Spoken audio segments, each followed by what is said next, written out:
Hi everyone, welcome to my advice channel, and let's begin with today's questions.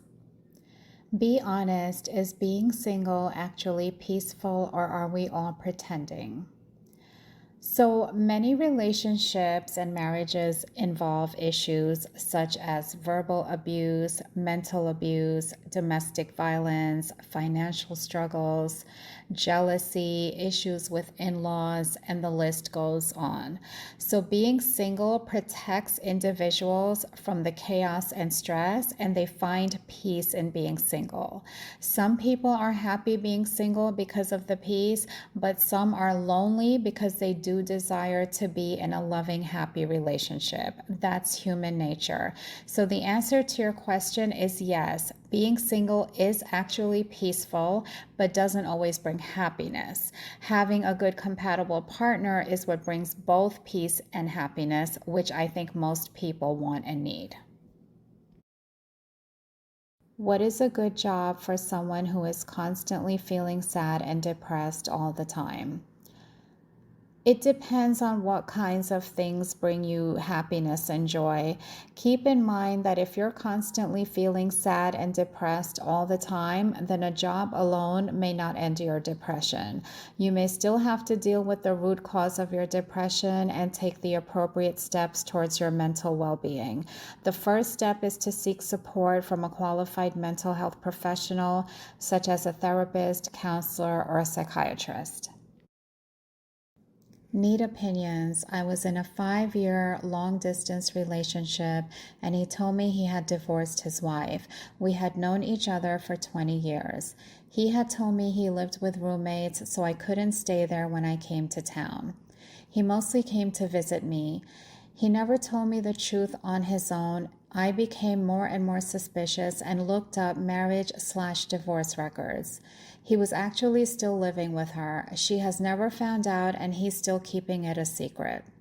So I broke it off. Till this day, he is still pursuing me. I have firmly told him to leave me alone. I really want to tell her. I think she should know what kind of person she is married to.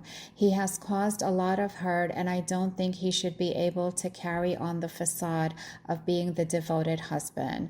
I just wanted to get a couple of opinions. I would tell the wife she has a right to know what her husband has been and is doing behind her back. If this was your husband, you would want to know, as any wife would. And if he doesn't leave you alone, block him in every way. Question for the people with kids.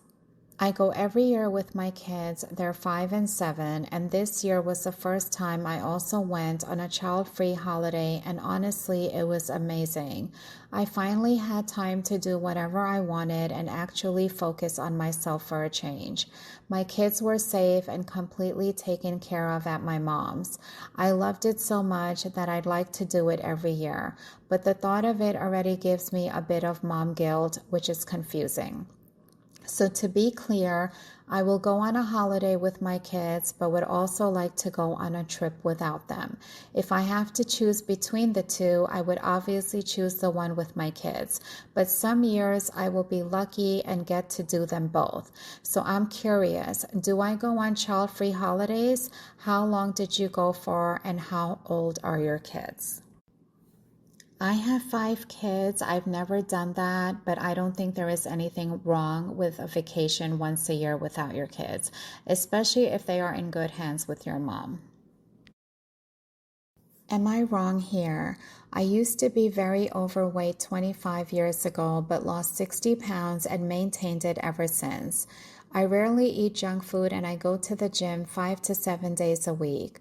The issue is the person I began dating a year ago is not a health nut at all and likes to stock his kitchen with all sorts of junk food. We've started discussing moving in together, and his love of junk food is already an issue. I never have junk food in the house, so that if I'm stressed or perhaps enjoyed some 420, which is marijuana, I will not be tempted. If I really want something, I'll go to the convenience store down the street. This really works well.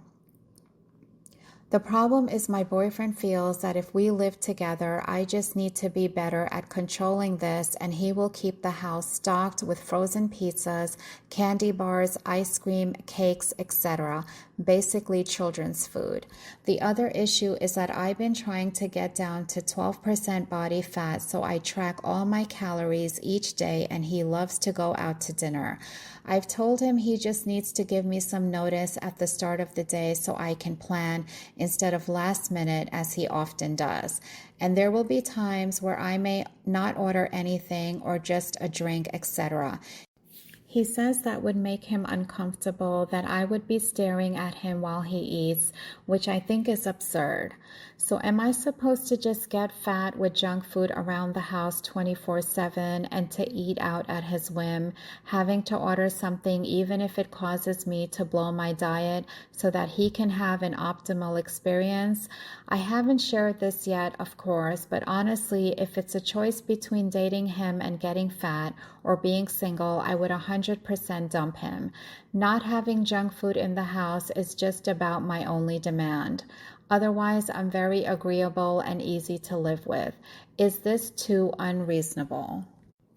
It is somewhat unreasonable. You both have to compromise and meet each other in the middle. He should be able to have junk food, but ask him to put the items in the corner of the pantry, fridge, and freezer behind other items where it won't be visible to you. As for eating out, ask him to give you notice most of the time, and the days he doesn't, you can order a salad with protein, excluding certain dressings and toppings, which is low in calories. If you both can't compromise on these two issues, then you need to break up. You won't be compatible.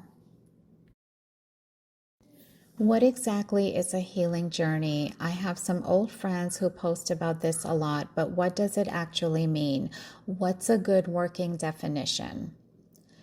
In short, a healing journey is a process that involves addressing a negative experience, mental health issue, emotional pain, a chronic physical illness, or any kind of trauma that an individual has experienced in their life and taking the steps towards healing from it. It's a process to achieve personal growth and well-being. Today, I would like to end with the following quote. We understand death only after it has placed its hands on someone we love. Thank you all for watching. Until next time, take care of yourselves, each other, and God bless.